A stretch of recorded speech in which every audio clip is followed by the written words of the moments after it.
Halo Sobat Master, kembali lagi ke dalam video 90 menit menjadi Master Fisika. Kali ini kita masuk ke dalam edisi Fisika 2B dan pembahasan atau topik yang akan kita angkat pada video kali ini adalah terkait dengan rangkaian listrik. Nah, seperti yang kita tahu bahwasanya kita hidup di zaman di mana setiap perangkat mayoritas membutuhkan listrik. Mulai dari perangkat seperti komputer, radio, alat komunikasi, bahkan alat transportasi sekalipun juga sangat membutuhkan adanya listrik.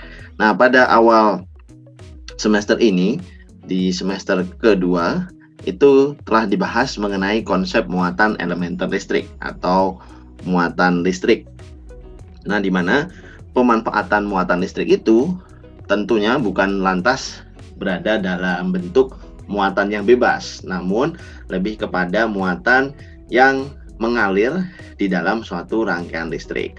Nah, kalau kita bicara peranti-peranti apa saja sih yang melibatkan atau yang membutuhkan listrik, nah itu tadi sudah disebutkan, ada seperti radio mungkin, hair dryer, komputer, handphone, mobil, terus kemudian pesawat dan seterusnya, itu semua membutuhkan listrik.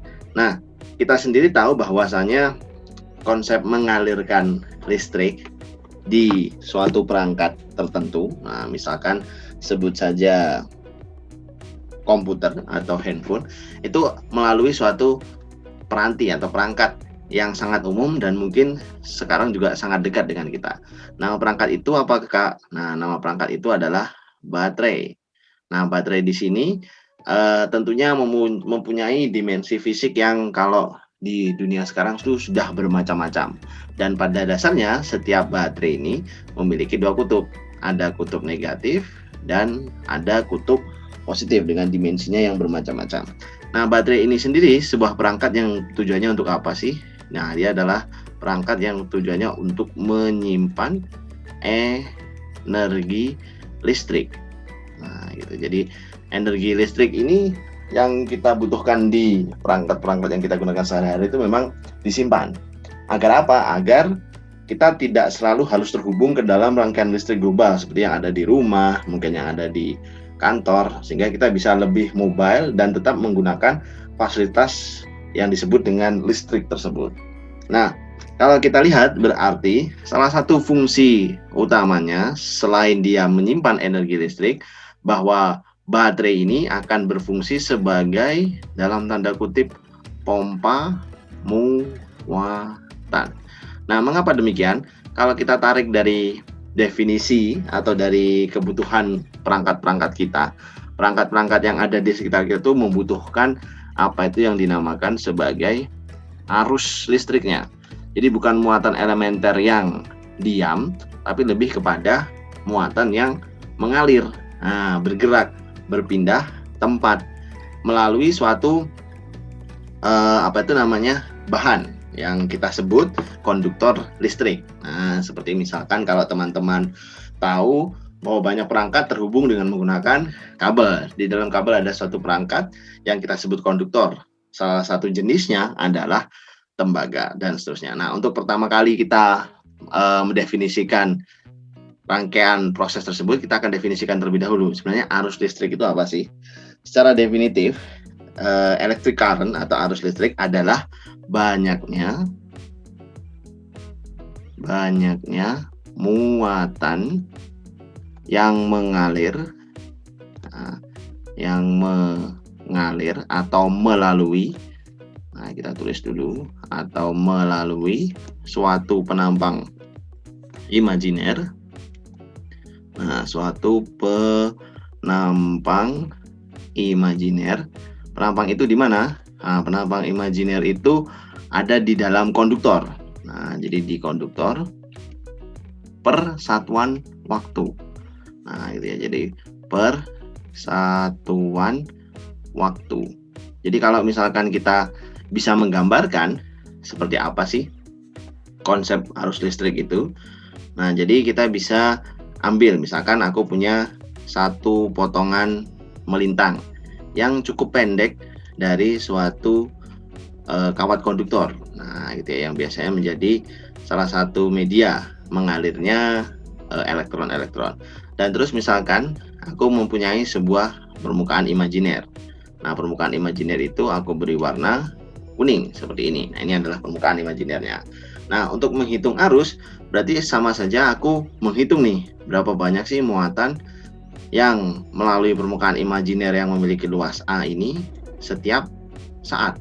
Nah, setiap satuan waktu. Jadi bisa kita katakan bahwa electric current atau yang sejak zaman sekolah menengah dulu kita kenal sebagai I. Nah, ini berarti kita tuliskan sebagai banyaknya muatan per satuan waktu. Jadi semakin banyak muatan yang mengalir pada penampang imajiner yang berwarna kuning ini, ya maka itu merepresentasikan I yang makin besar. Jadi I makin banyak. Nah, seperti ini. Itu merepresentasikan nilai arus I-nya yang makin besar. Nah, itu tadi pengertian arusnya. Nah, terus karena kita sebelumnya sudah menyinggung nih bahwa energi listrik tersimpan. Energi listrik tersimpan di dalam suatu perangkat, salah satunya adalah baterai. Nah, lantas bagaimana energi atau listrik yang tersimpan dalam bentuk muatan-muatan di dalam baterai itu bisa mengalir? Nah, ini disebabkan karena konsep pompa muatan. Nah, jadi dalam peranti GGL, pembawa muatan positif itu bergerak dari daerah berpotensial listrik rendah dan tentunya berenergi potensial listrik rendah. Nah, dari terminal negatif ke daerah yang berpotensial listrik tinggi. Nah, jadi gerakan ini kita sebut sebagai gerakan yang ditimbulkan oleh pompa muatan tadi. Jadi pasti ada sumber energi di dalam peranti yang memungkinkan melakukan usaha pada muatan-muatan agar memaksa mereka keluar. Jadi kalau di dalam sini ada muatan-muatan elementer, nah seperti ini misalkan yang tersimpan, maka ada suatu usaha atau sumber energi yang ada di dalam peranti ini yang memaksa muatan-muatan itu keluar, terdesak keluar dan mengalir melalui konduktor-konduktor yang kita kenal sebagai konduktor, contohnya kuningan, terus kemudian tembaga dan seterusnya, dan lalu menghasilkan arus listrik. Nah, sumber energi ini bisa saja kimiawi, ya, kayak yang baterai tadi, atau mungkin bisa dalam bentuk bahan bakar. Nah, untuk konsepnya sendiri, nilai dari besarnya energi tadi itu kita nyatakan dalam E atau epsilon. Nah, ini diambil dari kata-kata electromotive force. Electromotive force atau gaya gerak listrik. Jadi, besar potensial listrik maksimum yang digunakan untuk melakukan reaksi kimiawis sehingga muatan-muatan bisa bergerak mengalir atau terdesak untuk melalui suatu rangkaian, itu kita namakan dalam bentuk E atau GGL. Nah, seperti itu. Nah, sehingga ya kita tahu bahwasannya GGL ini adalah sumber pompa muatan. Berarti GGL ini pengertiannya adalah sama dengan dW per dhi. Nah, itu jadi usaha yang dilakukan untuk memompa muatan. Dan kalau misalkan muatan-muatan yang tadi sudah terpompa itu bergerak melalui suatu rangkaian, yang berarti bergerak melalui penampang-penampang dari konduktor-konduktor yang sudah kita sebutkan tadi, ada dua jenis klasifikasinya. Jadi yang pertama ada direct current. Nah, jadi yang pertama ada yang namanya direct current atau DC atau yang kita kenal arus DC. Yang kedua ada yang namanya arus AC.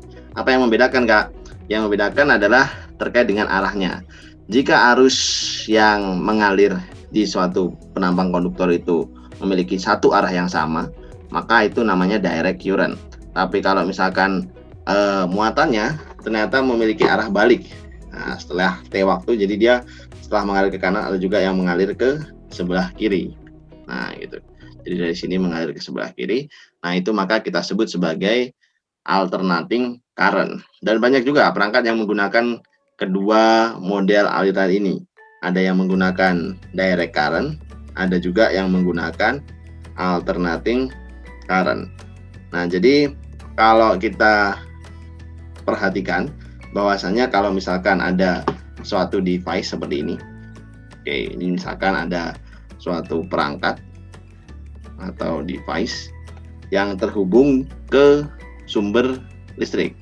Nah, jadi sumber listriknya misalkan baterai, kita hubungkan dulu seperti ini.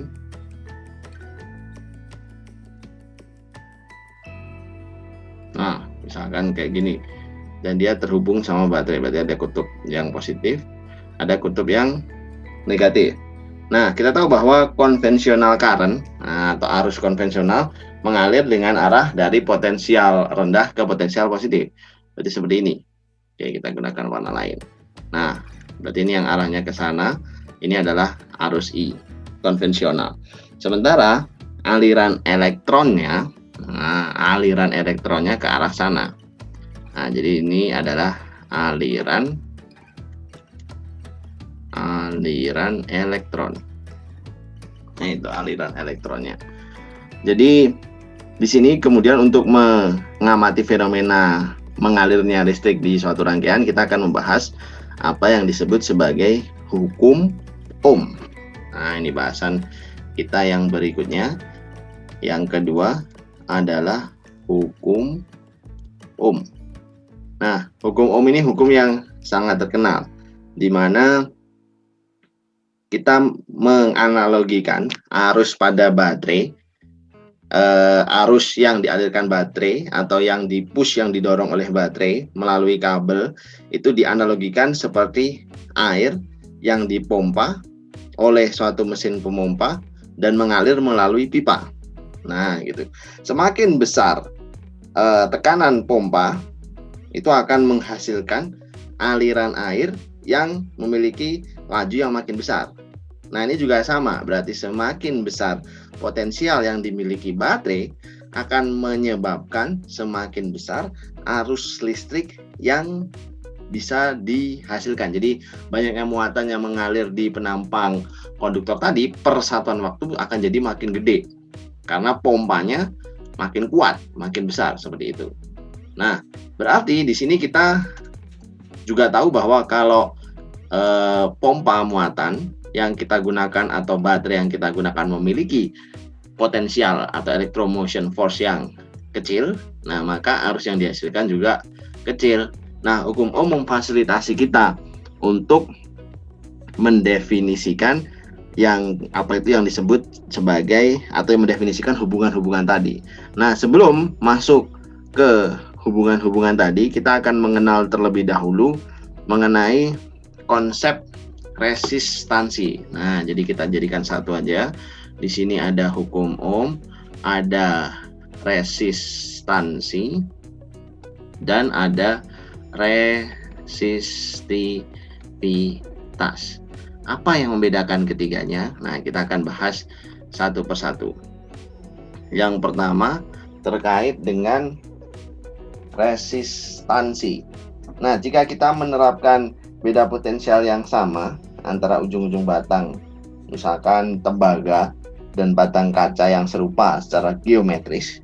Oke, jadi kita bahas ini, kita tulis dulu resistansi. Nah, tadi ilustrasinya kalau kita menerapkan beda potensial yang sama pada ujung-ujung tadi ya, ada batang tembaga dan ada batang kaca, maka karakteristik konduktor yang masuk di sini kita sebut sebagai resistansi. Jadi nanti kalau beda potensial itu diterapkan di situ, maka kan pasti akan mengalir arus ya. Karena kalau diterapkan beda potensial itu sama kayak batang kaca atau batang tembaga dihubungkan sama baterai, baterainya sama. Nah, jadi ilustrasinya seperti ini. Di sini misalkan yang biru tua ini ada batang tembaga, terus habis itu yang biru muda ini batang kaca. Nah, kita tulisin ini tembaga, terus kemudian yang ini adalah batang kaca. Nah, terus dengan suatu skema, batang ini kita hubungkan dengan suatu beda potensial yang sama. Nah, jadi beda potensialnya sebesar apa, Kak? Mungkin sebesar GGL. Nah ini, oke seperti ini, dan satunya juga sama sih. Oke kita bikin kayak gini. Nah oke ini GGL, ini juga GGL. Dan ternyata setelah diamati bahwasannya banyaknya arus yang mengalir di lokasi-lokasi di sini, nah di sebelah sini di tembaga dan di kaca ini berbeda. Ternyata arusnya beda. Padahal besar pompa muatannya itu sama. Jadi kalau di sini pompa muatannya epsilon, pompa muatan di sebelah sini juga epsilon atau sama saja. Nah, apa yang membedakan keduanya? Jadi yang membedakan keduanya adalah karakteristik konduktor yang kita sebut sebagai resistansi. Nah, gitu, di mana resistansi ini sendiri kita berikan satuan sebagai ohm gitu ya, karena termasuk ke dalam apa yang ditemukan oleh si hukum ohm. Jadi kalau hukum ohm mungkin sobat master semua sudah tahu bahwa potensial atau arus I itu sebanding dengan potensial yang diberlakukan dan dibagi dengan suatu nilai.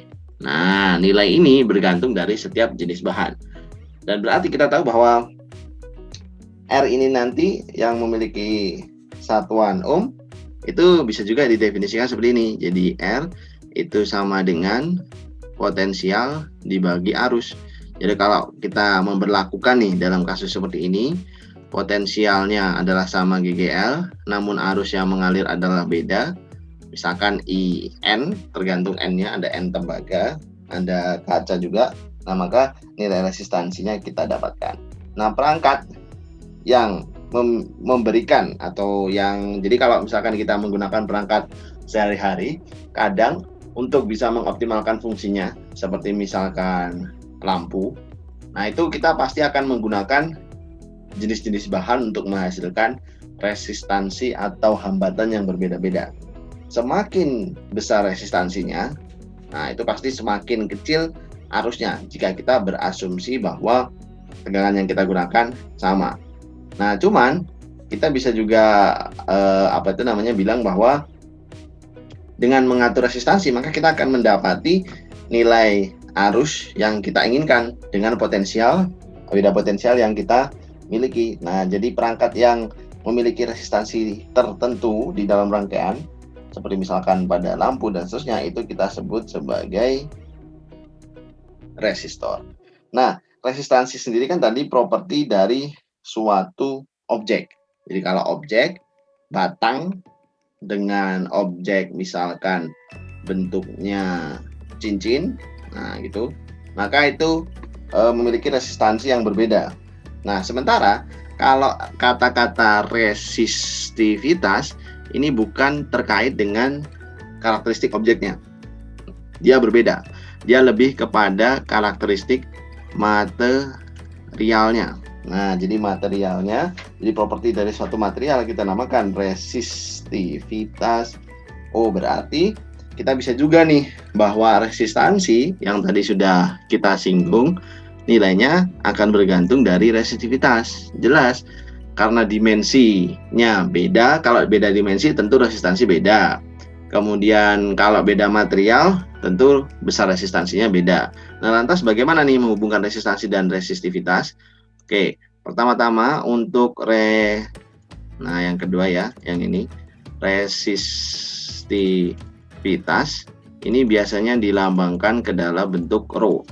Dan pada tabel yang ada di buku pedoman utama perkuliahan, nah jadi buku yang diterbitkan oleh Douglas Cardinal, nah itu dikatakan bahwa resistivitas beberapa material itu sangat tergantung, bisa tergantung dari thermal ya. Jadi ada variasinya bergantung thermal. Dan ada juga jenis-jenisnya, ada perak, tembaga, emas, dan masing-masing. Nah, jika kita mengetahui resistivitas suatu zat kayak tembaga, nah sebenarnya kita bisa nih menghitung besar resistansinya. Jadi besar resistansi itu ternyata kalau kita ukur pengaruhnya dari resistivitas akan berbentuk seperti ini. Jadi resistansi R itu akan sama dengan resistivitas dikalikan L per A. Nah, di mana si L-nya ini adalah panjang atau dimensi panjang dari bahan apapun atau perangkat objek apapun yang kita gunakan. A ini lebih kepada luas penampang. Nah, luas penampang. Nah, ini adalah konsep atau rumus dari resistansi akibat resistivitas. Nah, jadi semakin panjang objek yang kita gunakan dalam suatu rangkaian, ya maka semakin besar juga resistansinya. Dan jika semakin kecil penampang yang kita gunakan, maka semakin besar juga resistansinya. Dan kalau misalkan jenis-jenisnya yang kita gunakan tertentu, ya maka besar resistansinya juga sama. Nah, kalau kita lihat ke tabel, bahwa perak itu memiliki resistivitas 1,62 kali 10 min 8.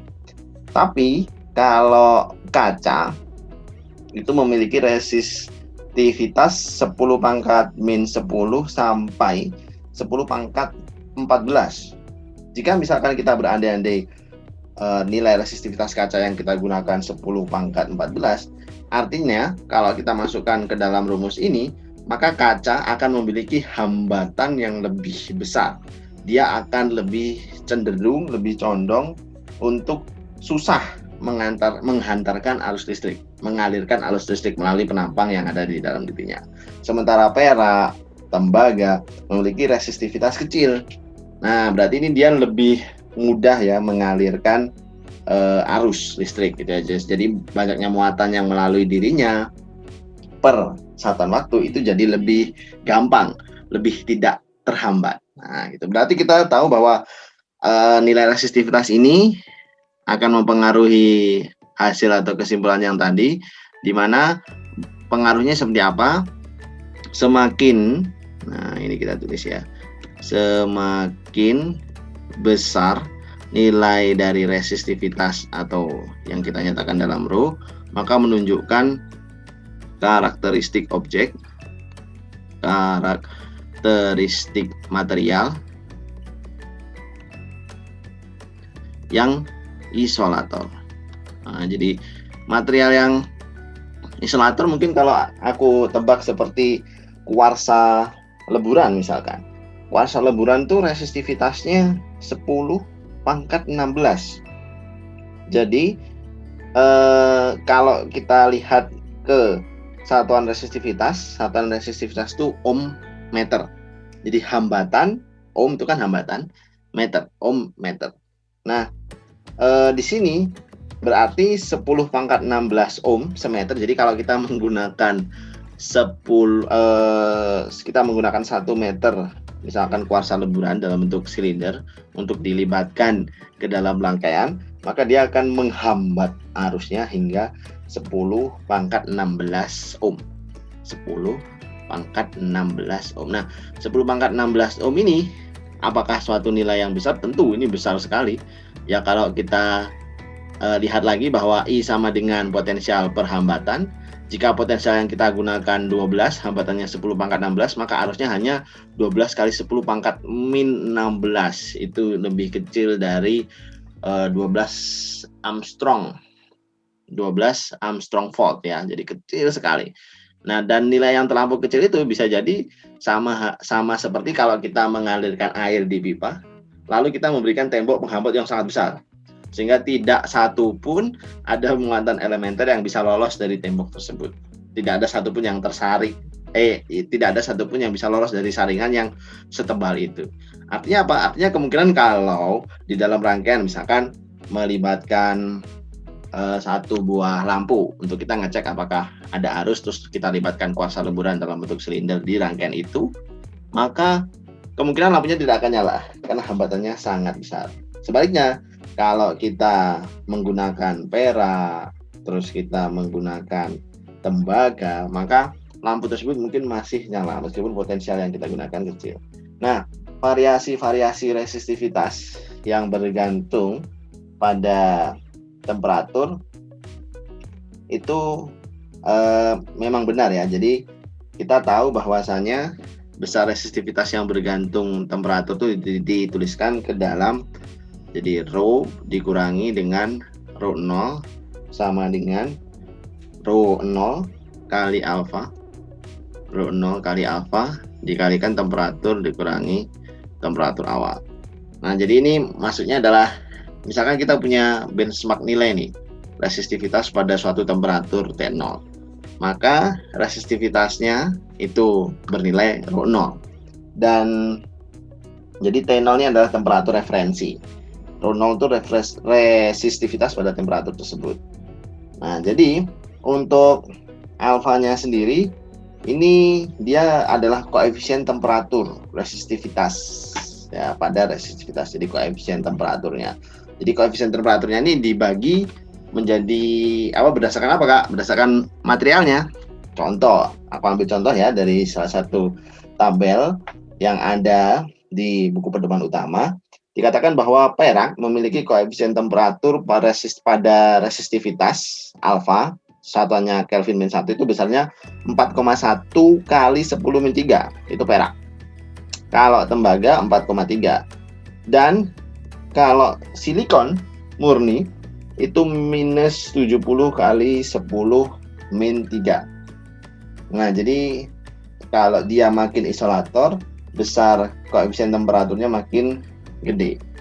Nah, berarti ya itu akan berpengaruh juga ya terhadap temperatur. Jadi kalau kita ingin menggunakan misalkan jenis perak untuk berada di dalam suatu rangkaian listrik, dan rangkaian listrik itu terletak di ruangan yang temperaturnya relatif konstan, temperatur kamar. Nah, maka besar resistivitas atau besar resistansinya memang begitu. Jadi kadang memang betul kalau misalkan cuaca panas, cuaca dingin gitu ya, atau suhu temperatur panas, temperatur dingin dipengaruhi oleh cuaca yang berubah-ubah dan seterusnya, itu mempengaruhi besar hambatan.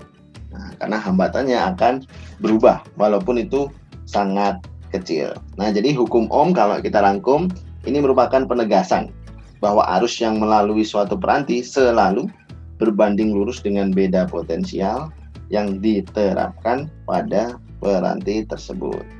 Dan suatu peranti konduksi mematuhi hukum Ohm ketika resistansi peranti ini tidak bergantung pada magnitudo dan polaritas beda potensial yang diterapkan. Selain itu, kita juga tahu bahwa sebuah material konduksi mematuhi hukum Ohm ketika resistivitas material tersebut tidak bergantung pada magnitudo dan arah medan listrik juga yang diterapkan. Nah, oke. Itu tadi konsep mengenai hukum Ohm atau hukum yang biasa kita kenal P sama dengan I dikalikan R. Nah, kalau di buku pedoman utama yang dijadikan contoh adalah senter. Nah, gitu ya. Jadi ada switch, saklar, on off. Nah, saklar itu gunanya untuk apa? Saklar itu gunanya sebagai pemutus arus. Jadi kita bisa memanfaatkan arus di saat kita perlu saja. Nah, karena ini berkaitan dengan energi yang tersimpan itu terbatas ya, maka kita biasanya pakai arus listrik itu saat diperlukan. Nah, makanya saklar di sini penting nih. Oke, jadi misalkan kita gambar dulu. Aku punya suatu rangkaian dan ada saklarnya. Nah, ini. Terus di sini ada hambatan. Oke, kita hapus dulu yang ini. Nah, misalkan hambatannya berwarna merah. Hambatan ini adalah wujud atau simbol keberadaan dari lampu, karena lampu tetap memiliki hambatan. Dia kan dari strukturnya sendiri melibatkan konduktor-konduktor dan seterusnya. Pasti konduktor mempunyai hambatan karena ada rho, ada resistivitasnya, ada panjangnya, dan ada luas penampangnya. Jadi R itu ada pasti. Terus misalkan di sini dia dipasangi baterai atau sumber GGL. Ingat plus minus. Nah, disinilah lokasi saklarnya. Nah, jadi saklar ini mengoptimasi penggunaan dari si GGL. Maksudnya adalah mengoptimasi lama waktunya. Nah, jadi semakin lama waktunya, ya berarti semakin baik. Jadi energi yang tersedia kita tidak gunakan dengan boros seperti itu. Oke, ini kita pindahkan seperti ini, kita beri contoh. Nah, contoh penggunaan arus listrik.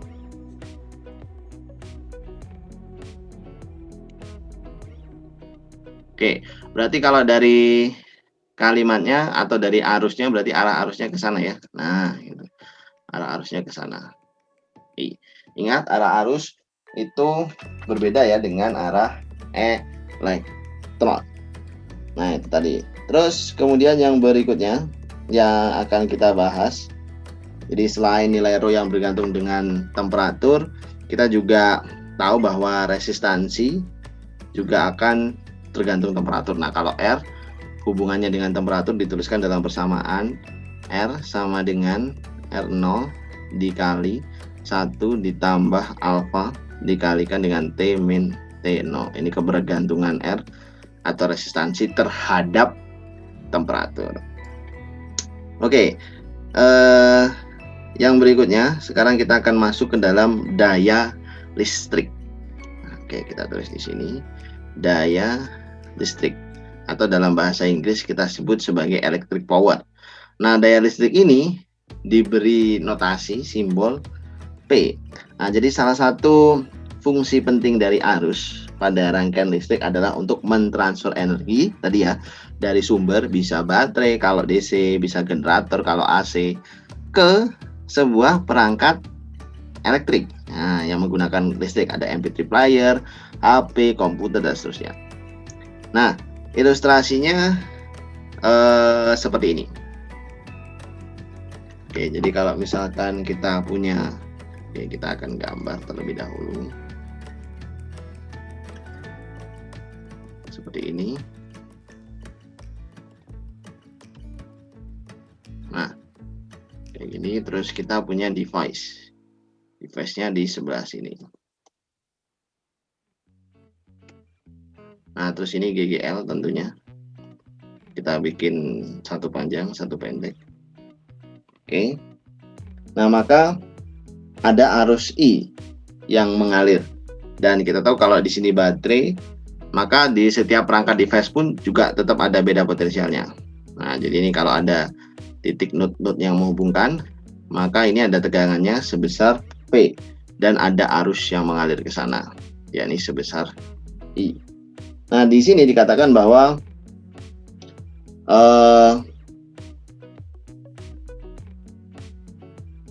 daya listrik gitu ya, daya dalam rangkaian listrik itu diidentifikasi atau didefinisikan sebagai laju transfer energi listrik. Jadi secara pengertian dia didefinisikan sebagai laju transfer energi listrik. Nah, karena energi listrik ini adalah tadi ya U, bisa juga dituliskan U seperti itu. Nah, maka kita bisa tuliskan bahwasannya DU. Nah, gini. Oke. U ini energi listrik ya. Jadi kita tulis di sini. DU itu kan sama dengan muatan dikali potensial. Nah, itu dapat dari mana, Kak? Ini tadi ya, kalau kita ingat GGL. Nah, GGL kan tadi dW per dhi. Nah, atau kita bisa juga tuliskan DU per dhi. Maka DU sama dengan dhi dikalikan V. Nah, dhi sendiri kan berarti mengukur banyaknya muatan. Nah, banyaknya muatan kan berarti arus dikalikan V dt. Nah, berarti kita tahu bahwa prinsip konservasi energi menyampaikan bahwa penurunan energi potensial listrik dari titik-titik yang ada di dalam device-nya tadi disertai dengan transfer ke bentuk lain. Jadi ada DU per dt-nya. Nah, berarti di sini aku ingin katakan bahwa laju transfer energinya setiap saat kan dinyatakan dalam DU per dt. Berarti itu sama dengan V kali I. Nah, DU per dt, laju transfernya ini kita sebut sebagai daya. Oke, jadi konsep daya seperti itu. Laju transfer energi listrik ya dari terminal-terminal yang ada di device. Jadi maksudnya energi listrik itu kan dalam satuan joule. Berapa joule sih yang dibawa oleh si pembawa muatan untuk masuk ke device sedetik. Nah, jadi di sedetik seperti kita misalkan pada saat ngecharge handphone, energi akan disimpan ke dalam baterainya. Kita asumsikan GGL ini adalah sumber di luar baterai dan device ini adalah baterai di dalam handphone. Nah, maka energi listrik mau ditransfer ke situ. Misalkan kapasitas maksimum sampai fullnya adalah 1000 Joule. Nah, maka lama waktu misalkan untuk mengisi HP itu 2 jam. Oh, berarti daya dari HP ini adalah 1000 Joule per 2 jam. 1000 Joule per 2 jam itu 1000 Joule per 3600 atau 10 per 36 atau 5 per 18. Nah, berarti dayanya adalah 5 per 18. 5 Joule, 5 per 18 Joule per detik.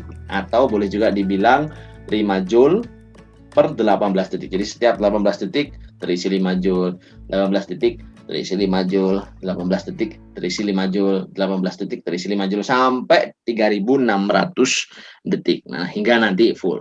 Nah, transfer banyaknya energi yang ditransfer sedetiknya itu berarti 5 per 18 tadi.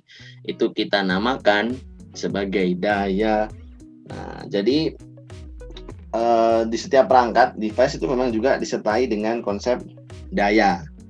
Nah, berarti daya ini satuannya kalau kita acu berdasarkan uraian tadi adalah joule energi per detik, atau joule per second.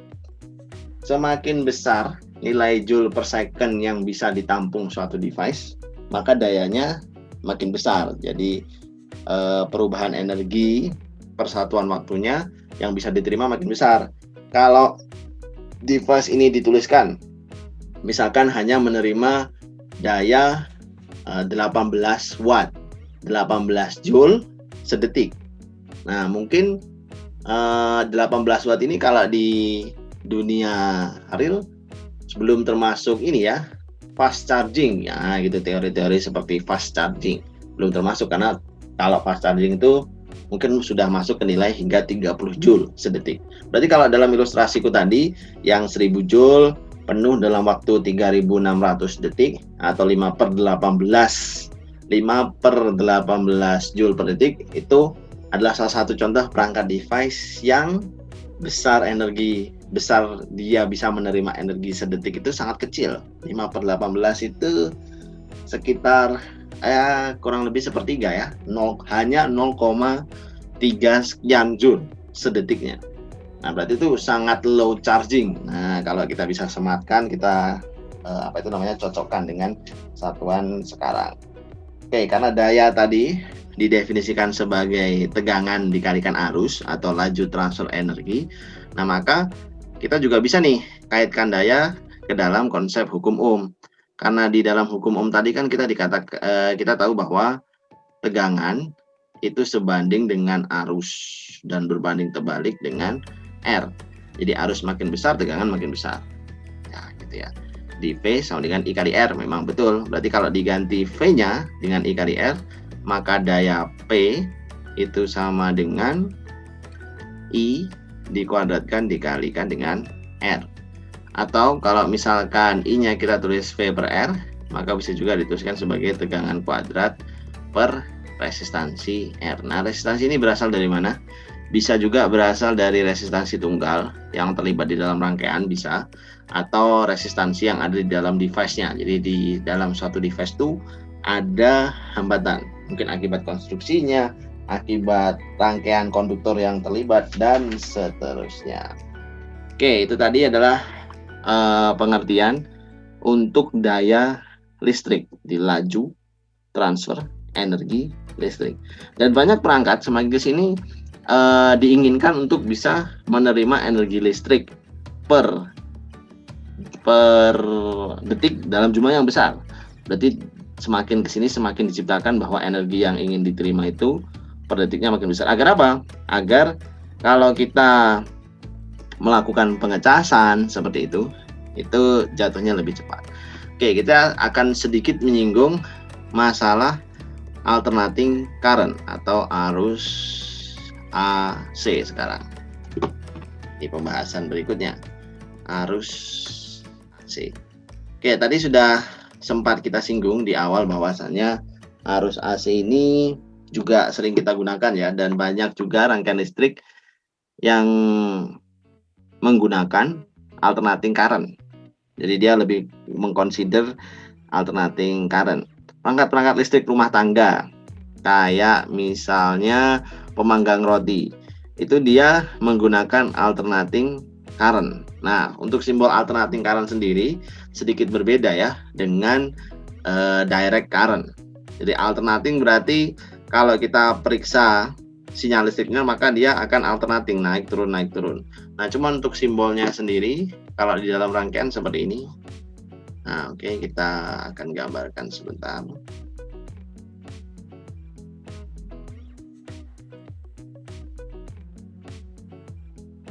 Nah, ini bisa menjadi simbol dari alternating current. Nah, jadi ini GGL-nya, simbolnya seperti ini. Nah, oke, berarti ini menunjukkan bahwa sumber GGL-nya adalah sumber GGL yang merupakan AC ya, jadi sumber AC, sumber listrik AC. Nah, sumber listrik AC bisa diperoleh di mana, Kak? Apakah kita bisa temui? Nah, tentu bisa. Di setiap rumah tangga pasti ada stop kontak. Dan stop kontak ini terhubung dalam rangkaian besar yang sumbernya adalah mungkin ada dari gardu PLN, terus kalau kita tarik lagi nanti ada dari pembangkit listriknya secara langsung. Nah, rangkaian besar ini tentu akan melibatkan generator. Nah, misalkan PLN menghasilkan listrik melalui generator yang digerakkan oleh air. Misalkan generatornya diletakkan di dekat dekat air terjun atau kemudian dekat dengan aliran sungai yang deras. Nah, jadi rangkaian besarnya seperti itu. Nah, terus gara-gara kalau kita lihat ya, sinyal atau beda potensial yang dihasilkan oleh arus AC ini berfluktuasi seperti yang aku bilang tadi. Nah, kayak gimana Kak berfluktuasi? Oke, jadi kalau ini kita nyatakan ini potensialnya, terus kemudian ini potensial setiap saat. Nah, maka kalau aku mengamati sebuah titik, misalkan sebuah titik di sini, P, maka aku akan mengamati beda potensial yang berubah-ubah setiap saat. Nah, jadi berubah-ubah setiap saat itu maksudnya, jadi untuk suatu periode T tertentu potensialnya naik, mencapai puncak, mencapai peak, lalu turun, lalu naik lagi, turun lagi, naik lagi, turun lagi. Nah, jadi beda potensial yang dihasilkan itu menghasilkan polaritas relatif dari terminal-terminal di generatornya. Nah, selama gelombang sin ini ditemukan. Jadi kadang maksudnya potensial di terminal-terminal tuh apa sih, Kak? Kan di generator ini punya terminal kayak ini ya, jadi punya node-node yang menghubungkan dia dengan rangkaian besarnya. Ini juga punya terminal-terminal. Sebut saja di sini terminal dan terminal. Misalkan pada awalnya ini terminal positif, ini terminal negatif. Jadi kalau kita tangkap, mungkin sinyal yang dibentuk seperti ini. Jadi di sini terminal positif, nah habis itu yang ini terminal negatif. Ini juga sama, setiap puncak ini terminalnya positif, yang ini terminalnya negatif. Ini juga sama, terminal positif. Nah, di sini terminal negatif. Disebut alternating karena ada suatu masa di mana terminalnya ganti berubah nih, berubah jenis, yang awalnya positif negatif di sini nanti berubah jadi negatif positif. Jadi arusnya bisa dipompa dengan arah berubah. Jadi kadang di sini negatif, habis itu di sini positif. Ini juga sama, negatif, positif. Ini juga sama, negatif, nanti di sebelah sini ada positif. Nah, makanya arus yang dihasilkan juga arus yang bolak-balik karena beda potensialnya ganti-ganti dia. Nah, untuk setiap masa dia ganti lagi, ganti lagi, ganti lagi, ganti lagi, ganti lagi. Nah, ini keuntungannya kalau di dalam perangkat adalah memang bisa mengalirkan arus gitu ya untuk multi perangkat, dan kestabilannya juga lebih pasti. Nah, untuk persamaan dari beda potensial V ini setiap saat bisa kita tuliskan sebagai potensial maksimum VM. Ada yang menyebutnya juga V0. Jadi di manakah VM di sini? Nah, jadi ini kalau aku tarik garis lurus ke sebelah sini, ini nilainya V0. Ada yang menamai V0, ada juga yang menamai VM. Nah, karena ini kurvanya sinusoidal, nilainya mengikuti fungsi sinus gitu ya, maka kita bisa tuliskan persamaan umumnya adalah omega sin Vm sin dari omega T. Nah, omega ini apa? Omega ini kita sebut sebagai frekuensi gitu ya. Nah, frekuensi sudutnya omega. Omega ini adalah 2pi dikalikan F. Nah, jadi frekuensi ini adalah ya frekuensi osilasinya ya dari gelombang apa itu namanya V, potensial V terhadap waktu. Nah, kalau kita sudah punya potensial V terhadap waktu, berarti jika misalkan ini dikaitkan atau dihubungkan di dalam rangkaian yang memiliki rangkaian R, maka kita tentu punya nilai arus yang juga berfluktuasi, berosilasi terhadap satuan waktu. Oh, berarti nilai arus IT itu kan berdasarkan hukum Ohm adalah potensial V sebagai fungsi T dibagi dengan hambatannya R, atau berarti sama dengan V maksimum sin dari 2pi Ft atau omega T dibagi dengan R. Nah, kita tahu besarnya potensial maksimum dibagi dengan R adalah I maksimum. Oh, berarti kalimat ini, kalimat fungsi I arusnya sebagai fungsi T dituliskan sebagai IM dikalikan dengan sin dari 2pi Ft. Nah, gitu. Jadi itu kalimat arus I-nya. Berarti kita nanti akan punya istilah yang namanya IM. Nah, jadi arus maksimum IM sama dengan potensial maksimum dibagi R, hambatan totalnya. Nah, gitu. Oke, nah terus berarti kita juga miliki daya atau laju transfer energinya juga dalam bentuk osilasi dong. Benar. Karena V-nya berosilasi, I-nya berosilasi dengan fasa yang sama. Oke ya, diingat-ingat fasanya sama, maka P juga akan memiliki fungsi juga. Nah, fungsinya adalah fungsi I sebagai T, kita kalikan dengan P sebagai T. Dan ini tidak perlu dihafalkan. Setiap kali kita mengerjakan, kita bisa turunkan sendiri. Maka IT adalah IM dikalikan sin dari 2pi. Nah, 2pi angular osilasi frekuensinya F 2pi Ft seperti ini dikalikan dengan PM sin dari 2pi Ft. Nah, ini semestinya memang memiliki fasa yang sama. Jadi ini tinggal kita tuliskan sebagai IM terus kemudian PM sin kuadrat dari 2pi Ft. Nah, kalau dilihat dari kalimatnya, berarti bentuk sin kuadrat itu kalau kita gambarkan tegangan setiap saatnya, nah kayak gini. Berarti di sini ada P, di sini ada T, maka bentuk tegangan setiap saatnya dia hanya berada di atas sumbu T. Nah, jadi begini yang pertama, kedua, ketiga, keempat, kelima, dan seterusnya. Jadi sin kuadrat. Oke, itu kita namakan sebagai grafik P sebagai fungsi T. Nah, terus di sini apa yang bisa kita tinjau? Berarti ada yang namanya rata-rata daya atau average power atau daya rata-rata, bisa juga disebut seperti itu. Berarti daya rata-rata nilainya adalah di tengah-tengah ini. Nah, kan kalau kita tahu nilai maksimumnya terjadi saat sin kuadrat dari 2pi Ft sama dengan 1. Sehingga P maksimum, oke kita tulis di sini ya. P maksimum dicapai pada saat sin kuadrat 2pi Ft-nya 1 atau berarti IM dikalikan PM. Nah, IM dikalikan PM itu yang ini.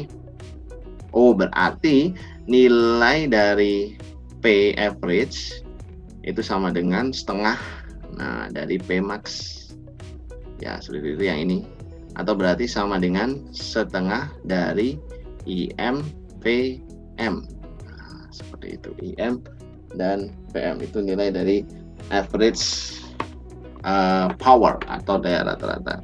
Nah, kalau kita ingin urutkan dengan berdasarkan ekspresi atau persamaan tersebut, berarti kita bisa juga mendapatkan I root mean square dan V root mean square. Jadi aku bisa tulis seperti ini. P average itu yang tadi sama dengan IM dikalikan PM per 2. Nah, ini bisa juga kita tuliskan sebagai I RMS dikalikan dengan V RMS, root mean square. Jadi akar dari akar dari rata-rata penjumlahan dari kuadrat-kuadrat. Nah, itu namanya root mean square. Oh, berarti kita juga bisa tuliskan seperti ini. Oke, berarti P strip atau P slash average ini berarti sama dengan IM per akar 2. Ini adalah I RMS dikalikan dengan PM per akar 2. Nah, berarti ini adalah nilai-nilai untuk I RMS dan yang ini berarti nilai untuk V RMS. Nah, seperti itu. Oke, dan nilai RMS ini kenapa kok penting? Root mean square current and root mean square voltage, IM per akar 2 atau PM per akar 2, karena pada saat kita mengukur nilai arus atau kita mengukur beda potensial pada suatu rangkaian AC, seringkali nilai yang ditampilkan oleh perangkat-perangkat yang nanti kita akan bahas adalah IRMS, root mean square atau VRMS, bukan I maksimum, V maksimum, bukan juga I rata-rata, V rata-rata. Nah, sehingga karena kita butuh tahu nilai I sebenarnya untuk membentuk persamaan sinusoidal dari arus I, maka kita memang perlu tahu nih rumusnya IRMS. Nah, dari situ berarti selain aku tahu P average itu sama dengan IRMS kali V RMS, aku juga tahu nih satu hal, bahwasanya nilai P average bisa juga dituliskan sebagai I RMS kuadrat dikalikan dengan resistansinya, atau bisa juga nilai hambatan rata-rata sama dengan V root mean square kuadrat per R. Nah, ini adalah opsi dari persamaan-persamaan yang digunakan untuk mencari potensial rata-rata. Nah, daya rata-rata gitu ya. Oke, terus berikutnya sekarang kita akan masuk ke rangkaian-rangkaian jenisnya. Oke, kita akan masuk satu persatu. Yang pertama tentu jenis rangkaian yang kita kenali, nama rangkaiannya apa Kak? Nah, adalah rangkaian seri atau series wiring.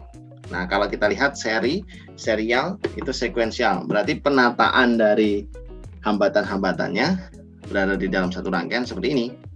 Oke, kita gambarkan terlebih dahulu. Nah, jadi kalau misalkan di sini misalkan kita hapus. Nah, di sebelah sini juga kita hapus. Nah, ini juga kita hapus sama. Oke, misalkan ada sumber arus GGL.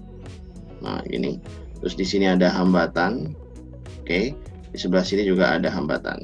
Oke, ini R1, ini R2. Nah, rangkaian seperti ini kita namakan sebagai rangkaian seri.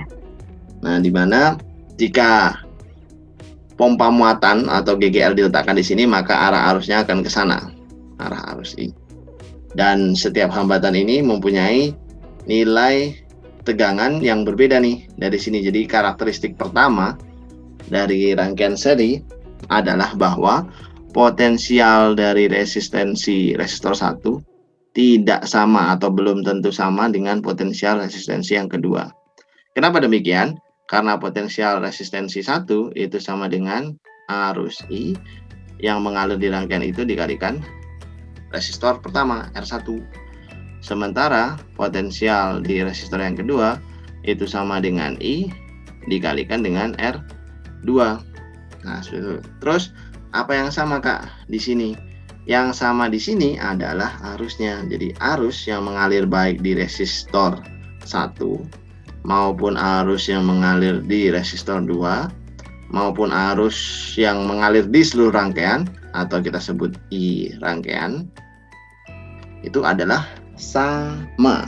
Nah, jadi V-nya sama. Nah, terus yang menghubungkan V lagi dengan GGL apa? Nah, kalau dalam persamaan ini berarti GGL adalah satu-satunya penyedia apa itu namanya pompa muatan, itu berarti sama dengan I dikalikan dengan R1 ditambah I dikalikan dengan R2, atau sama dengan I dikalikan dengan R1 plus R2, berarti bisa juga kita tuliskan I dikalikan dengan R yang ekuivalen. Oh, berarti kita tahu hubungan R untuk kasus seperti ini bisa dituliskan sebagai, oh berarti R ekuivalen itu sama dengan hanya penjumlahan biasa.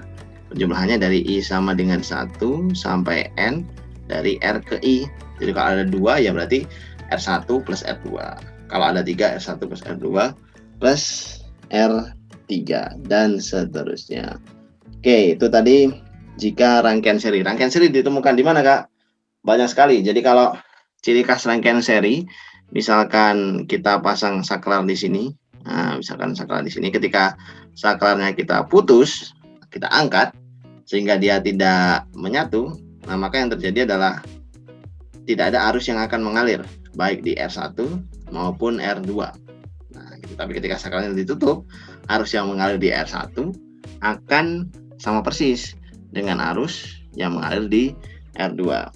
Nah, terus rangkaian lain yang juga tidak kalah populer adalah paralel wiring. Nah, itu juga tidak kalah populer. Oke, kita tuliskan di sebelah atas. Oke, yang kedua adalah paralel wiring. Nah, kalau dari konstruksinya, apa yang membedakan, Kak, dengan serial wiring? Oke, kita akan lihat. Nah, seperti ini kurang lebih. Lantas kita akan beri space untuk meletakkan nilai R. Nah, seperti ini.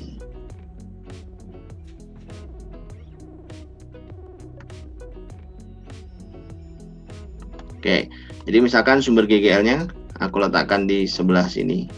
Ini ada kutub positif, ada kutub negatif, dan ada GGL. Terus di sini misalkan ada resistansi R1. Di sini ada resistansi R2. Di sini ada resistansi R3. Terus misalkan sebut saja aku pasang saklar di sini. Nah, ketika aku pasang saklar S di sebelah sini, maka tentu akan ketika ditutup ya saklarnya, maka akan mengalir arus. Nah, ketika kita amati ada suatu perbedaan nih dari konsep yang sebelumnya. Perbedaannya ada di mana, Kak? Perbedaannya ada di potensial-potensial untuk setiap terminal dari resistor yang kita pakai. Ternyata diketahui bahwa potensial di resistor 1 itu ternyata sama dengan potensial di resistor 2, dan ternyata sama juga dengan potensial di resistor yang ketiga, dan sama juga dengan GGL sumber. Dari sini berarti kita mendapatkan fakta bahwa nilai I yang ada di R1 dikali R1 sama dengan I yang ada di R2 dikali R2, dan ini sama dengan arus yang melalui resistor 3 dikalikan R3, dan hasilnya sama dengan epsilon. Terus berarti kalau misalkan kita ingin menentukan nilai R ekuivalen, bagaimana dong? Nah, oke, itu bisa kita tinjau dulu bahwa menggunakan hukum Kirchhoff. Nah, ini hukum Kirchhoff. Hukum Kirchhoff bilang bahwa arus itu kan bisa dikuantifikasi atau bisa dipahami sebagai muatan yang mengalir gitu ya per satuan waktu. Dan kita tahu di konsep bab awal sekali bahwasannya muatan itu kekal. Jadi kalau di dalam rangkaian ini telah tersedia sebuah sumber listrik yang bernama electromotion force E, maka kita sudah sebenarnya menstate atau menetapkan jumlah muatan yang terlibat yang menyuplai energi di rangkaian itu ya sekian, yakni jumlah muatan yang ada di dalam si GGL baterainya. Nah, menurut hukum Kirchhoff bahwa sekali ada arus yang keluar dari baterai, maka itu dia mengandung muatan-muatan elementer Ki. Dan berarti kita tahu bahwa karena jumlah muatan kekal, maka arus I yang masuk sama dengan I yang keluar. Nah, jadi kalau kita menemui arus itu menemui persimpangan nih, persimpangan konduktor di dalam rangkaian. Nah, maka saat dia menemukan persimpangan, maka I masuk akan sama dengan I keluar. Artinya apa? Artinya jika misalkan nih dia berangkat dalam bentuk I doang, nah gini, maka dia akan berpencar menjadi ada I1 dan ada I2. Nah, kemudian I1 juga akan berpencar, akan mungkin menjadi I3 dan akan mungkin menjadi I4. I3 dia akan melalui si R3 yang ini, I3. Dan I4 akan melalui R2, lalu dia balik lagi ke sini. I3-nya ke sini, I4-nya ke sini dan menyatu di sini menjadi I1 lagi. Nah, I1 akan bergabung dengan I2, bergabung lagi menjadi I atau arus I rangkaian. Nah, dari sini kita bisa tahu bahwasanya 1/R yang ekuivalen itu sama dengan 1/R1 ditambah 1/R2 ditambah sampai ke 1/Rn. Nah, atau boleh juga kita tuliskan sebagai sigma N sama dengan I sama dengan 1. Nah, I sama dengan 1 sampai N dari 1/Rn, 1/Ri. Nah, ini adalah konsep ekuivalensi yang dibangun di rangkaian paralel. Nah, jadi seperti itu. Rangkaian paralel terdapat di mana, Kak? Jadi banyak sekali ya rangkaian paralel. Berarti rangkaian paralel itu kalau kita rangkum artinya device terkoneksi dengan cara sedemikian rupa sehingga dia terhubung langsung dengan sumbernya. Banyak sekali perangkat yang menggunakan aplikasi dari parallel wiring. Seperti misalkan pada remote speaker atau bisa juga pada TV dan stereo yang dihubungkan ke dalam rangkaian besar dalam satu rumah, kemudian dihubungkan pula dengan saklar dan lampu. Nah, jadi besar arus listrik I-nya, nah gitu, besar arus listrik I-nya itu memang adalah penjumlahan ya seperti ini. Jadi konsep arus keluar atau arus masuk sama dengan arus keluar. Nah, permasalahan berikutnya adalah bagaimana caranya kita memahami konsep sirkuit atau rangkaian listrik dengan lebih dari satu resistansi yang disusun baik secara seri maupun paralel. Nah, pada dasarnya itu bisa kita ilustrasikan sebagai berikut. Oke, kita tuliskan dulu nama subbabnya. Jadi rangkaian dengan banyak resistansi, dengan banyak resistansi yang dikombinasi baik secara serial maupun paralel. Nah, jadi ada yang secara seri, ada juga yang paralel. Nah, contohnya, ilustrasinya seperti apa sih? Ini adalah salah satu contohnya. Jadi kalau misalkan kita menemui rangkaian besar, sebut saja seperti ini. Oke. Kemudian terdapat misalkan 4 buah resistor. Nah, seperti ini. Jadi ada yang di sini, ada juga yang di sebelah sini.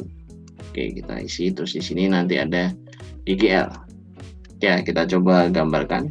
Misalkan di sini ada GGL, terus kemudian di sini ada R1, kemudian di sebelah sini ada R2.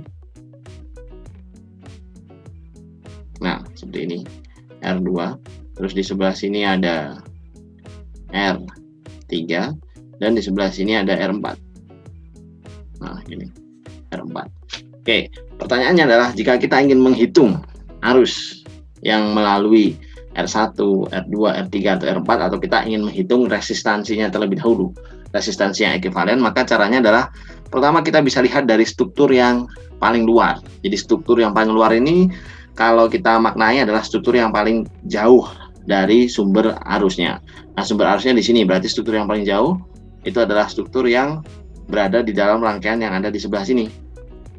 Nah, gitu. Jadi mulai dari node A sampai ke node C, itu adalah struktur yang paling jauh.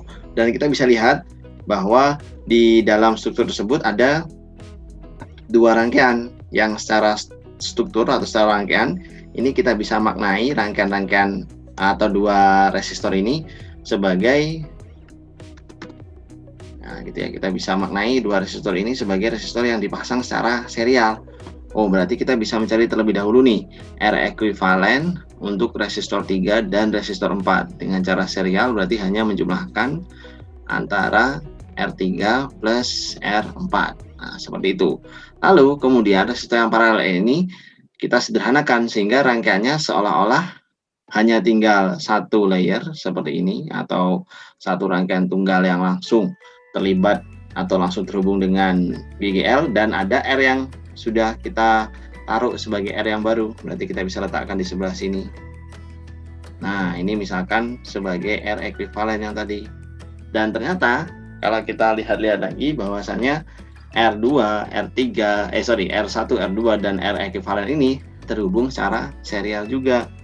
Oh, berarti R ekuivalen total ya, mulai dari 1, 2, 3. Nah, seperti ini 3. Terus habis itu 4. Oke. Jadi R ekuivalennya kalau di dalam kasus ini berarti bukan di serial ya. Nah, kita ralat. Berarti R ekuivalennya seolah-olah menggantikan R ini. Berarti ada di sebelah sini nih. Nah, gitu. Karena kalau serial dia tidak bisa, dia tidak masuk ke dalam rangkaian itu secara langsung. Nah, jadi dia tidak terhubung dengan GGL secara langsung. Berarti dia terhubungnya harus ada pemutusnya nih. Oke, berarti kita bisa taruh di sini R ekuivalennya. Nah, ini R ekuivalen. Jadi R3 sudah tidak ada, R4 sudah tidak ada, diganti dengan R ekuivalen. Oh, berarti baru di sini kita tahu bahwa ada konsep paralel gitu ya. Jadi kalau tadi kita maknainya sebagai serial, tentu itu salah ya. Jadi harus dimaknainya sebagai paralel, karena ini memang ada node-nya di sini. Jelas ya, ada node, ada pemisahan terminal konduktor. Jadi terhubungnya juga masih secara paralel. Oke, berarti kita juga bisa mencari terlebih dahulu R ekuivalen antara 1 dan 2. Ini berarti sama dengan R1 ditambah R2. Sementara itu berarti R ekuivalen total antara 1, 2, 3, dan 4 itu sama saja menjumlahkan antara 1/r R yang 3, 4 yang kita sudah temui tadi ditambahkan dengan 1/r R yang 1 dan 2. Oh, berarti nilai R ekuivalennya sama dengan 1/r 3 ditambah R4, yang ini 1/r 1 ditambah R2. Dan ini adalah nilainya 1/r ekuivalen ya, lebih tepatnya. Nah, jadi ini R ekuivalen pangkat min 1 atau 1/r ekuivalen total. Nah, itu adalah cara melihat rangkaian dengan banyak resistansi. Jika kita ingin menghitung arus I, arus yang keluar akibat konfigurasi resistor tadi. Jadi arus I mungkin penampaknya ada di sini. Nah, arus I total rangkaian itu tentu dirasakan oleh hanya muatan R1 saja. Nah, untuk urusan nanti muatan R2, R3, kita membutuhkan mekanisme berikutnya. Oke, berarti yang berikutnya kita akan kenali konsep terkait dengan hambatan dalam. Nah, jadi konsep terkait dengan hambatan dalam. Jadi apa itu hambatan dalam?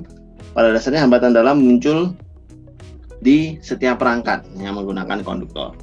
Jadi hambatan dalam ada muncul di mana material-material yang sudah kita bahas tadi terkait dengan seperti perak, tembaga, emas, aluminium, terus kuarsa leburan dan seterusnya, itu semua memunculkan hambatan. Nah, hambatan itu meskipun berada di dalam device tetap terhitung walaupun kecil nilainya. dan itu berarti kita bisa memahami bahwa terkadang penulisan dari GGR itu tidak hanya E seperti ini, melainkan ada huruf R kecilnya. Nah, kayak gitu. Jadi E dan R kecil ini artinya apa? Di dalam GGR itu ada hambatan dalam. Oke, itu tadi sekilas mengenai hambatan dalam. Nah, sekarang yang juga penting adalah kita harus membahas mengenai aturan loop. Nah, karena sudah sangat terkait dari konsep yang tadi. Aturan loop. Maksudnya aturan loop ini apa? Jadi kadang kita memang menemui rangkaian itu terdiri atas lebih dari satu loop. Nah, itu sangat wajar. Mungkin bisa 2 loop. Mungkin kalau dalam kasus yang ekstrim bisa 3 loop. Nah, aturan loop ini kita bisa pahami sebagai atau dalam 2 metode ya, bisa dalam bentuk metode energi, bisa dalam bentuk metode potensial. Dan biasanya metode yang kita kenali lebih mudah itu adalah yang metode potensial. Nah, itu. Ini yang sudah teman-teman kenali sewaktu SMA dulu. Jadi kita bisa katakan bahwa bunyi dari aturan loop seperti apa? Kita tulis dulu kalimatnya. Jadi aturan loop menyampaikan bahwa jumlah aljabar dari perubahan-perubahan. Oke, ya, kita tulis dulu. Jumlah aljabar dari perubahan-perubahan potensial. Oke, kita koreksi. Jumlah aljabar dari perubahan potensial yang dijumpai dalam suatu perjalanan penuh melintasi sembarang loop. Yang dijumpai dalam satu perjalanan penuh melintasi loop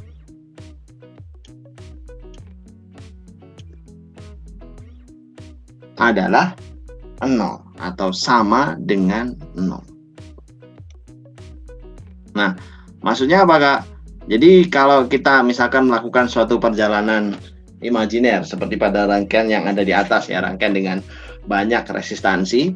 Nah, maka perjalanan itu dimaksudkan seperti memang seolah-olah kita melakukan perjalanan. Misalkan kita mulai perjalanan itu dari titik A menuju titik yang besar sini misalkan B, terus menuju ke titik C. Nah, di sebelah sini ini kita tulis seperti ini aja. Nah, dan berakhir nanti harus di A lagi. Jadi A bergerak ke B ke sana, terus perjalanan berikutnya B bergerak ke C.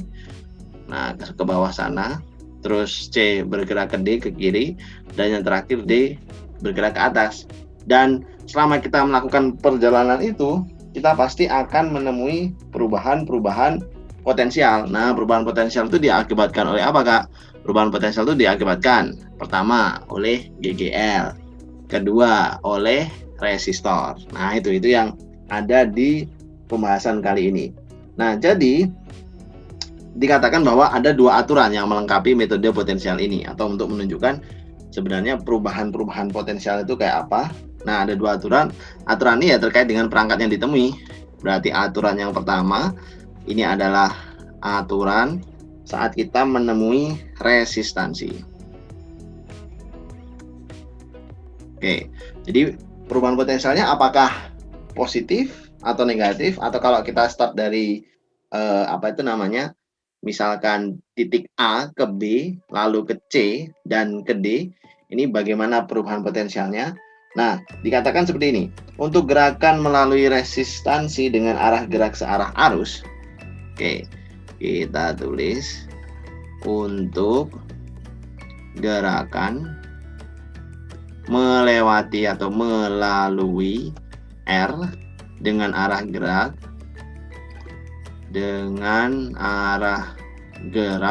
searah arus. Nah, searah arus yang kita hipotesiskan memang arahnya ke situ di loop itu, maka perubahan potensialnya, maka perubahan potensialnya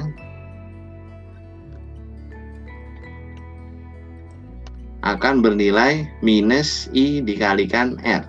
Nah, gitu. Jadi perubahan potensialnya akan turun ketika arah gerakan kita searah dengan arus yang kita hipotesiskan memang melalui loop itu dengan arah ke sana. Berarti sebaliknya, kalau arah gerakan perjalanan kita berlawanan dengan arah arus, ya maka kita katakan bahwa perubahan potensialnya akan bernilai plus IR. Nah, yang kedua, berarti terkait dengan aturan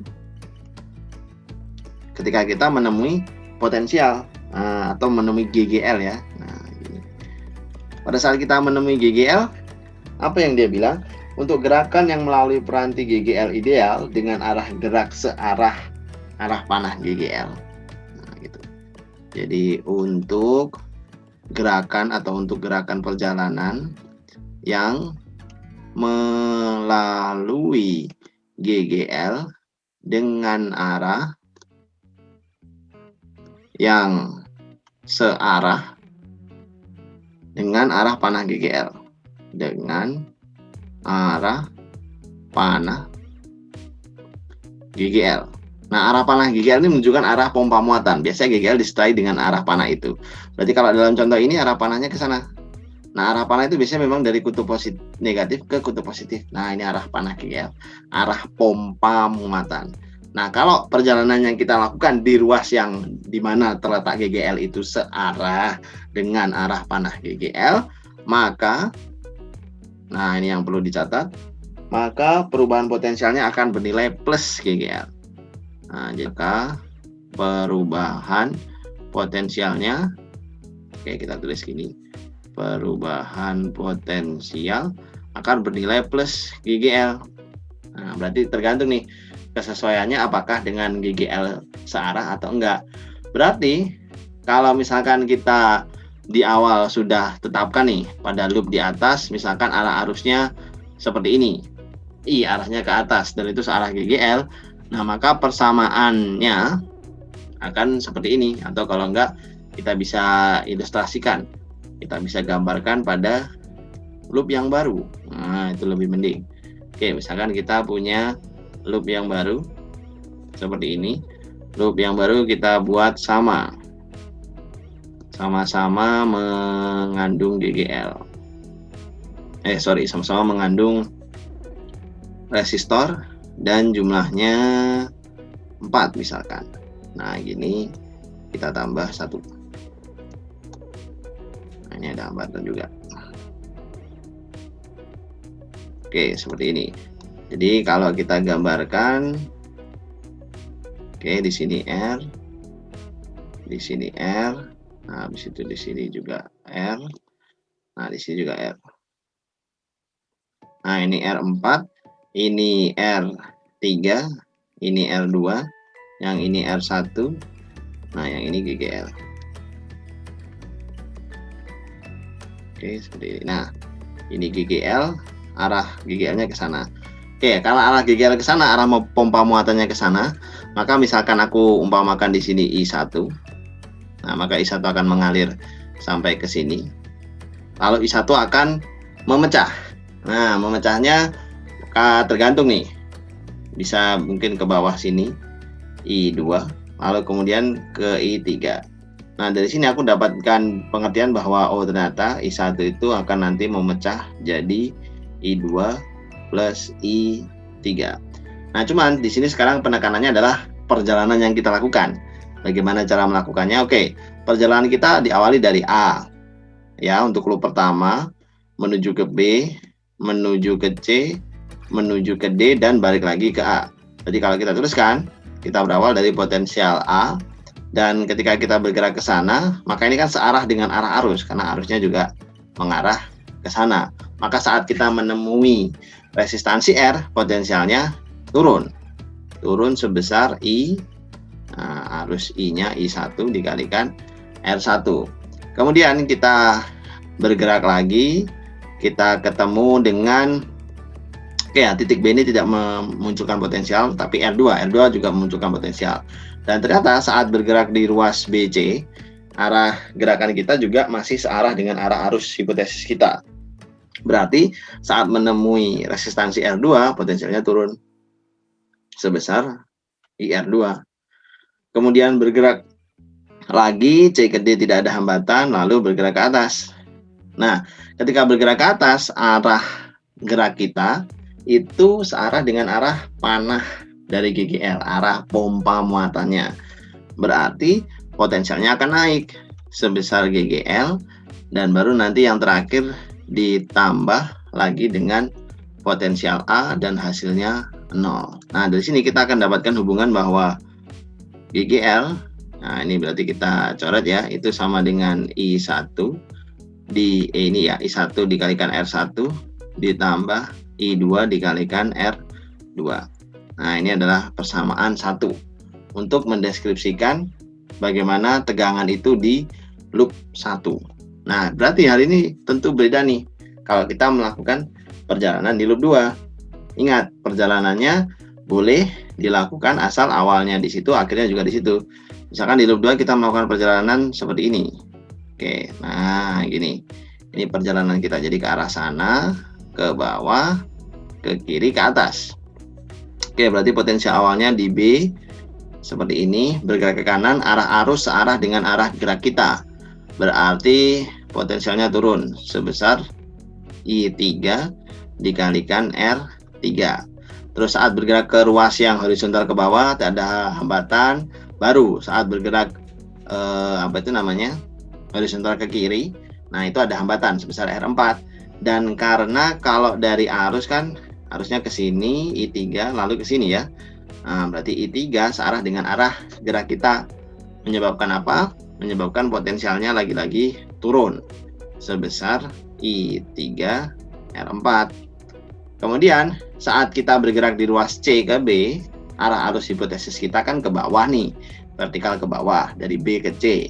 Arah gerak kita dari C ke B, berarti besar potensialnya juga turun. Besar potensialnya berarti kalau berlawanan arah naik ya. Nah, itu berarti ini naik, naik berarti ini sebesar plus I2 R2. Yang terakhir adalah PB lalu sama dengan 0. Nah, ini persamaannya, atau kalau kita sederhanakan, nah berarti I2 R2, nilai dari I2 dikalikan R2 itu sama dengan I3 R3 ditambah I3 R4.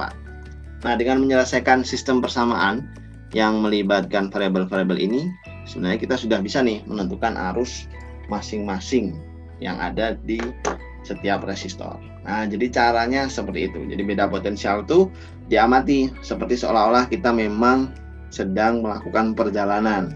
Perjalanan itu perjalanan di mana, Kak? Perjalanan mengelilingi loop. Berawal di satu titik, berakhir di satu titik. Nah, gitu. Jadi kalau kita rangkum tahapannya, pertama, gambarkan terlebih dahulu arus-arus untuk setiap titik, setiap ruas di setiap loop.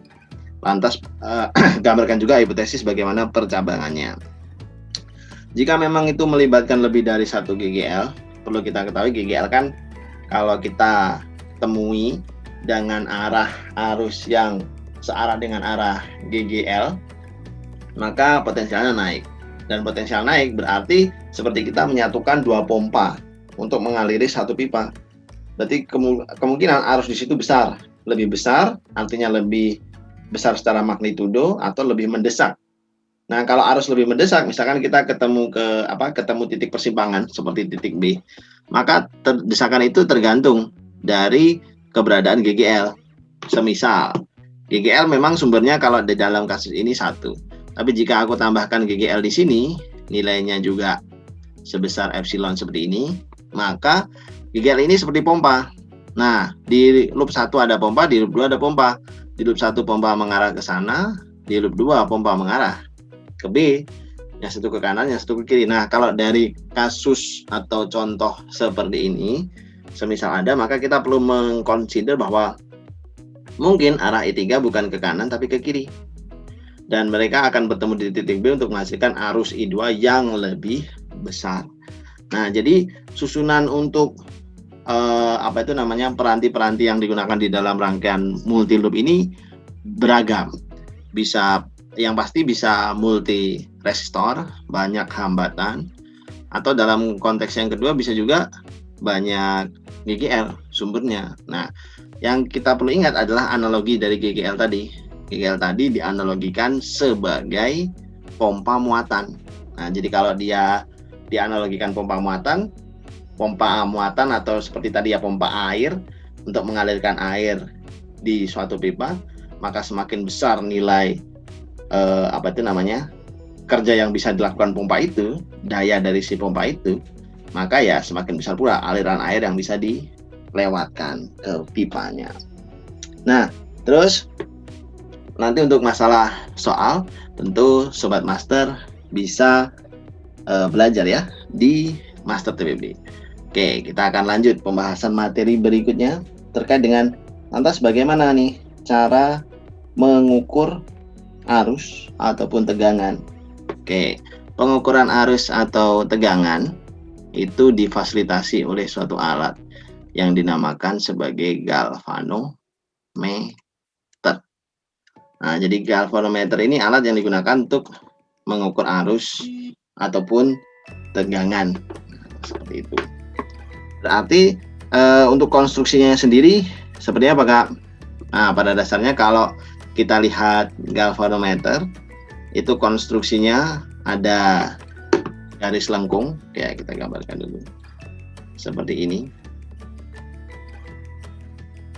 Nah, garis lengkung ini menunjukkan skala yang terkalibrasi. Skala terkalibrasi. Nah, tentu skala terkalibrasi ini pasti ada nilainya ya. Jadi kalau kita gambarkan lengkap mungkin di sini seperti ini, dan ada garis-garisnya. Jadi ada nilai-nilainya. Nah, gitu.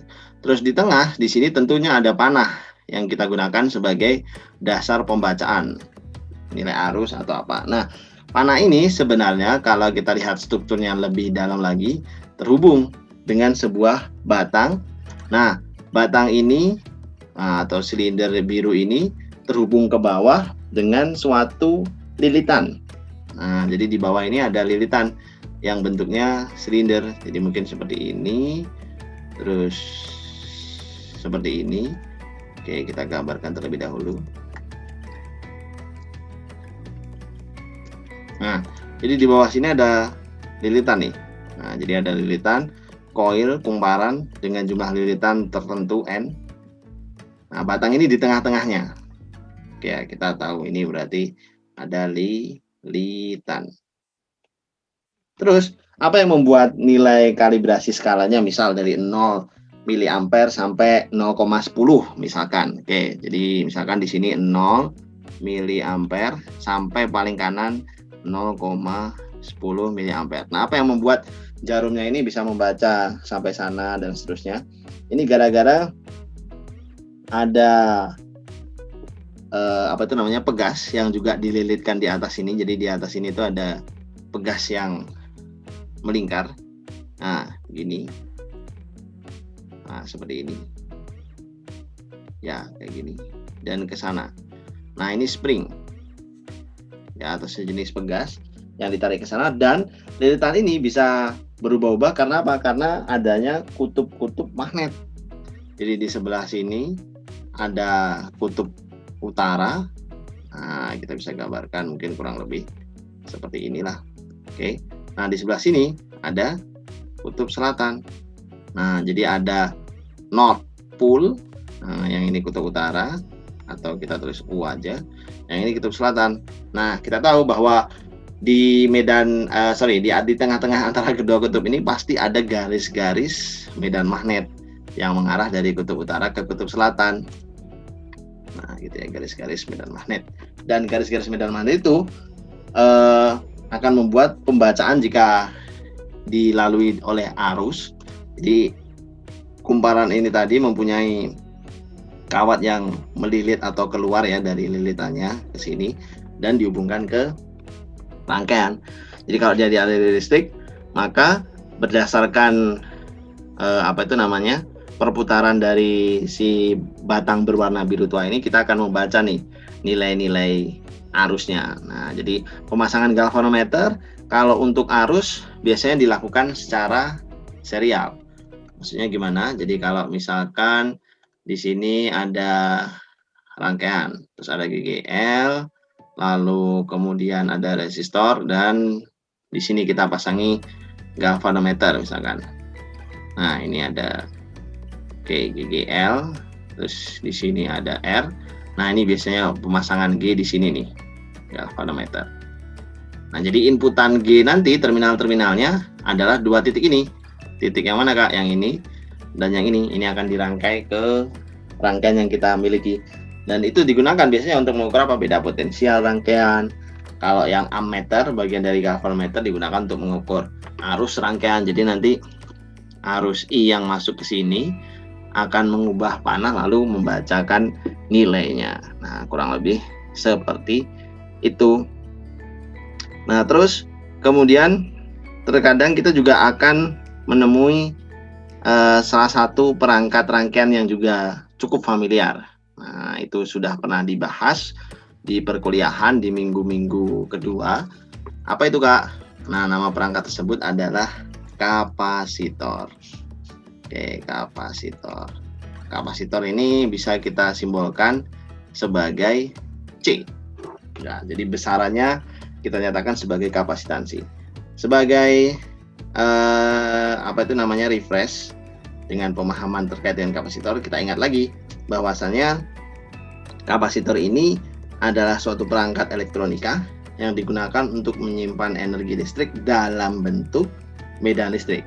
Kalau baterai menyimpan energi listrik juga di dalam rangkaian dalam bentuk muatan-muatan elementer, dan dia sanggup atau dia memiliki daya untuk memompa muatan-muatan elementer tersebut sehingga terbentuk arus. Nah, berbeda dengan si kapasitor C. Nah, nilai kapasitor C ini kalau di dalam rangkaian kita juga sudah mengenal simbolnya. Simbolnya seperti ini.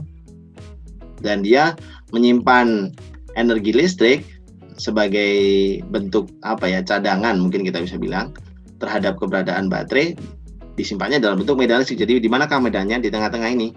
Jadi konstruksinya kan memang dua plat gitu ya. Jadi konstruksinya dua plat dan di tengah-tengah ada medan listrik. Nah, untuk C sendiri atau kapasitor itu sendiri ada perbedaan dengan resistor. Ketika yang pertama A, saat dirangkai seri,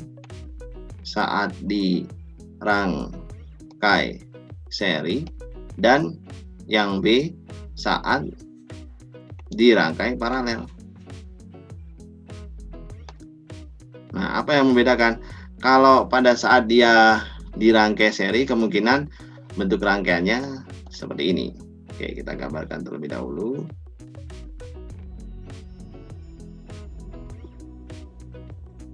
Nah, misalkan kayak gini. Jadi ada C1, C2, C3.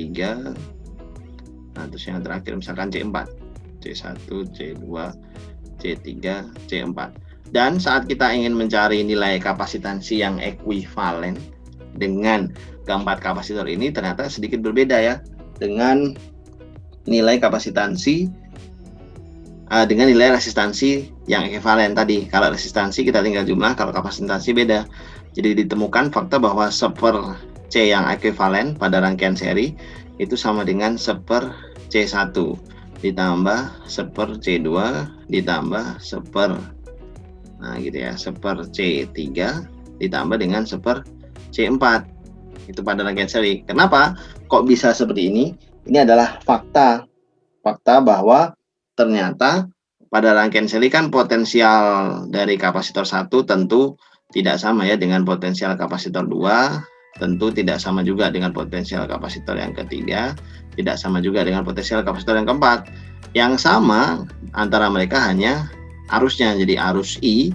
Nah, jadi di sini kalau misalkan ada arus I yang mengalir itu sama kayak arus I yang dirasakan oleh kapasitor 1, terus sama juga dengan arus I yang dirasakan oleh kapasitor 2, sama juga dengan arus I yang dirasakan oleh kapasitor 3, dan sama dengan arus I yang dirasakan oleh kapasitor 4, kapasitor yang terakhir. Nah, jadi karena arusnya sama, Maka kita ingat lagi bahwasanya persamaan yang mendefinisikan nilai kapasitansi itu kan C ya. C sama dengan banyaknya muatan per potensial. Nah, jadi kapasitansi itu banyaknya muatan yang mampu ditampung per potensial yang sedang diberlakukan. Nah, karena banyaknya muatan tadi tergantung dari I, nah maka diketahui bahwa nilai kapasitansinya beda-beda nih. Ya, karena potensial Q-nya beda-beda. Sementara untuk kasus yang paralel malah jadi beda. Nah, malah jadi lebih gampang. Jadi kalau kita gambarkan mungkin seperti ini.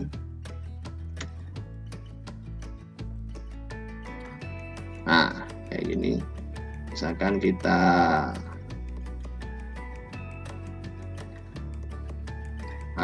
gambar dulu ya. Nah, konfigurasinya. Oke, misalkan kita punya berapa nih? 5.